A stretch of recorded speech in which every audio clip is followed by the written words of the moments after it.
Hey guys, Jason here, back with another TCG extended deck profile. Today's feature deck is known in Japan as Armorloid Control, though I think the name Tribal Armorloids might be more appropriate.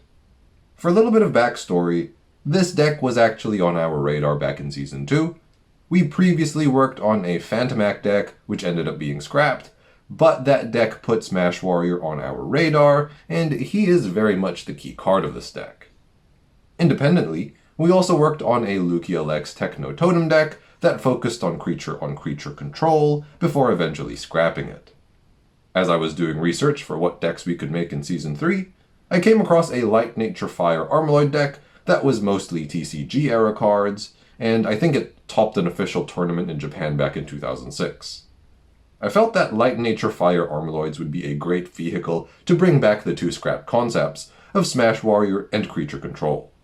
So what we put together was a control-oriented deck that uses a new color combination, and I'm really excited about it. In a nutshell, the strategy of the deck is to use Petrova-boosted Smash Warriors to police the field. In some ways, it kind of feels like Wave Strikers without the Wave Strikers. Anyway, let's get into the deck profile. Starting off with the key card, we have 4 copies of Smash Warrior Stagrandu. As you know, this dude can attack untapped creatures, and if he sticks, he can be a very threatening boss monster killer.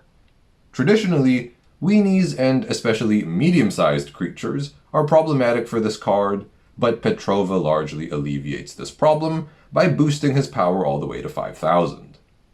Between this and his built-in power-up effect for bigger creatures, he's attacking over pretty much everything. Unfortunately for him, 5,000 is still an awkward power level because it forces him to trade, and there are quite a few 5k creatures running around the format, but hey, we wouldn't want him to be overpowered now, would we?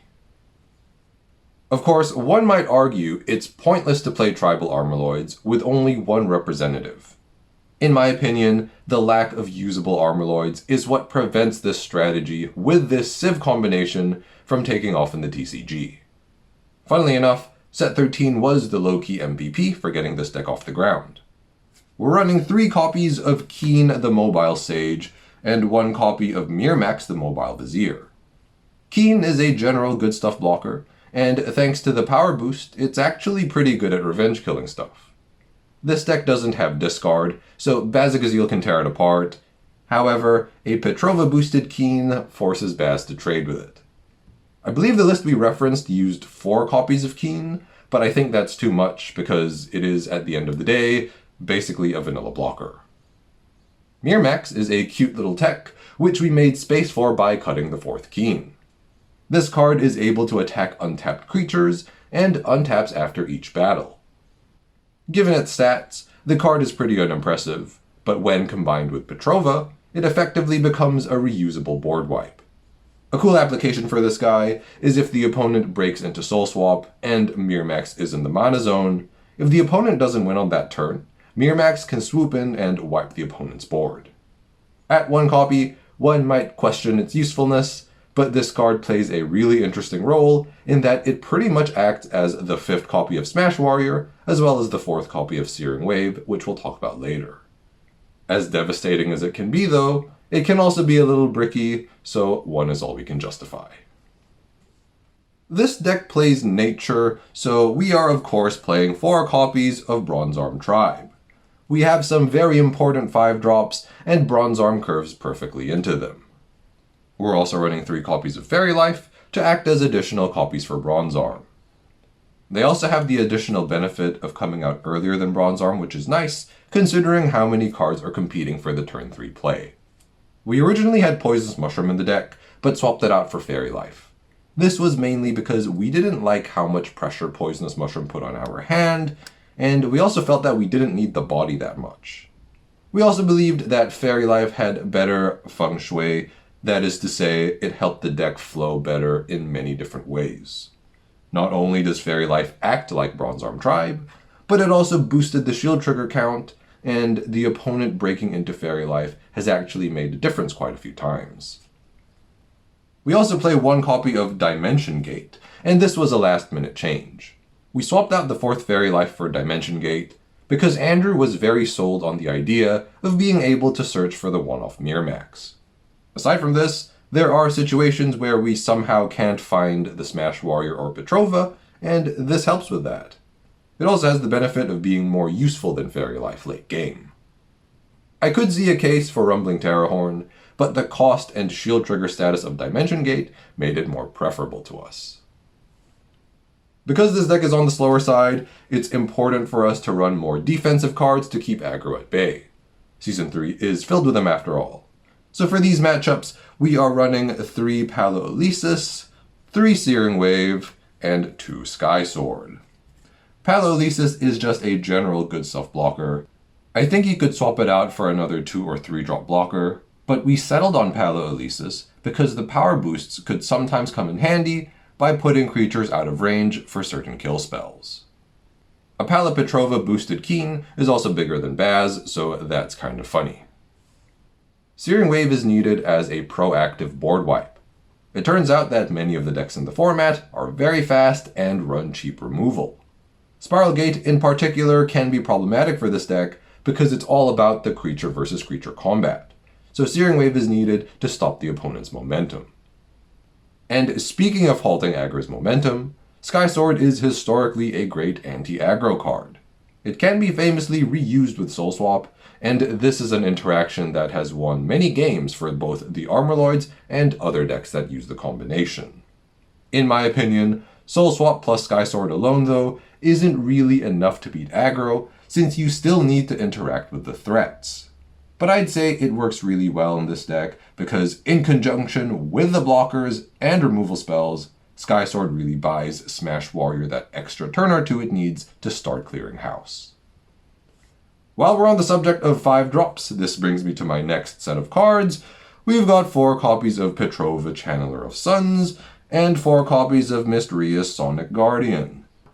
At the start of the video, I talked about how using Petrova to boost Armorloids is the deck's main strategy, but because we run multiple representatives of other races, calling Beastfolk or Guardian to set up revenge kills also happens every so often. This deck does also eventually attack to win, and Petrova being untargetable helps get around shield triggers, which is really nice. Mysterious is our only way to proactively draw cards.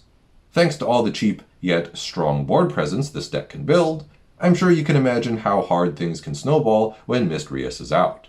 So not only is Mysterious one of the few suitable draw sources for the deck, but is also one that has synergy. And to finish off, we are running 4 copies of Tornado Flame and 4 copies of Soul Swap. No, your eyes are not deceiving you. Tornado Flame is finally back and not as a joke pick. Hellscrapper was a very commonly used card in the OCG formats following DM13.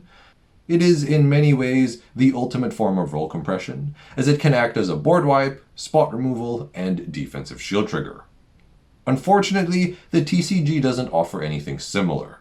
We originally had Burst Shot as the Hellscrapper stand-in, but I did not appreciate how it would wipe our board, and it was actually quite limited in what it could destroy as well. So we tried out Tornado Flame and ended up liking it much better. The mindset we have with this card is if it's in our shield, we treat it like a Terror Pit. The 4k power threshold is actually pretty good, and it saved the deck from many defeats. Tornado Flame's roles ultimately boil down to being a defensive shield trigger and the primary fire mana source. It truly embodies the phrase, good for mana. Soul Swap does Soul Swap things. Earlier in the video, I already talked about the interactions with Miramax and Sky Sword. It can also be used to cheat out Petrova and Mysterious a turn early, among the other usual applications.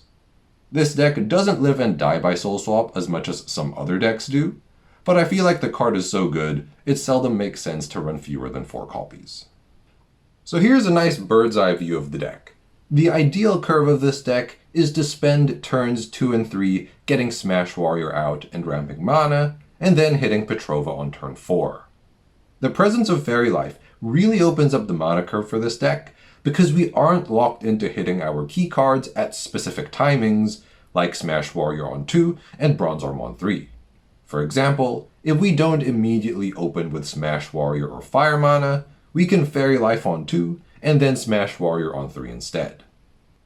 When looking at this curve, Smash Warrior and Petrova are the obvious bottlenecks since we can't run more than 4 copies, but there are some decent consolation prizes we can still play, like the 3-drop blockers and Mysterious. Getting multi-civ into mana early is also a must. Miramax and Skysword are pretty expensive, so they're easy charges.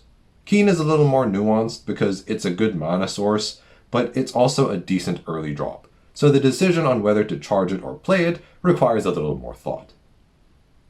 To finish games, this deck has a couple of different options on how to break. If the opposing deck runs Holy Awe, it's usually better to make sure you have shields before breaking, because this deck cannot play around Holy Awe in shields. If there's no Holy Awe, it can theoretically build up a large enough board to win in one go. But because many of its creatures can't attack players, we usually like to stick multiple Smash Warriors and start going in slowly, killing off any pesky surfers that might pop out. In terms of matchups, this deck is good against creature-heavy decks, especially those of the medium speed variety. It can usually find its footing pretty easily and lock down the opponent's board with Smash Warrior and Petrova. Because this deck tends to use creatures rather than spells to interact with the opponent's board, aggro with bounce can be very problematic. The outcomes of these sorts of matchups are usually dependent on the presence of meaningful shield triggers and how many blockers the Armorloids can pull out. Control-oriented decks can be tough for this deck as well. They tend to not run many creatures, which decreases the value of Smash Warrior, and they also play very powerful removal spells. Petrova does make this deck fairly resilient, but cards like Bazagazil, Blizzard of Spears, and Cranium Clamp really give this deck a hard time. For other options, Cryptic Totem was a card that nearly made it into the deck. This deck is meant to build up a board, which Cryptic Totem loves. But we found it difficult to squeeze him in, and we reckon the combination of Petrova, which can dodge a lot of shield triggers, and Shield Recovery could make up for Cryptic Totem's absence. The original list we saw also ran Diamond Cutter. I think this makes a lot of sense, considering how many of the deck's creatures can't attack players. It's a really cool tech, and I like the idea of using Diamond Cutter, but I prefer the list we have now. But if I were to experiment with it, I'd look at cutting the 3 Palolesis to squeeze in 2 Belix and 1 Diamond Cutter, and then depending on its impact, maybe find space for a second Diamond Cutter. I also want to mention that if you want to lean further into the Wave Striker deck without Wave Strikers motif, maybe there's a variation you could do with Darkness. Perhaps some Graveyard Retrieval to rescue Smash Warriors, and Cranium Clamp to threaten the opponent's hand. For the TCG loyalists, I think the access to Keen and Miramax is what makes this deck worthwhile, and while I won't go as far to say that they blew us away, they certainly helped with what the deck wanted to do. We briefly thought about making this deck for Season 2, but we were unimpressed with the Armorloids available. But, in case you want something to experiment with, here's a TCG-friendly version that replaces the DM13 cards with Rothus and Technototem. And that brings me to the end of the video. In case you can't tell, I really like this deck, funnily enough, for reasons outside of gameplay.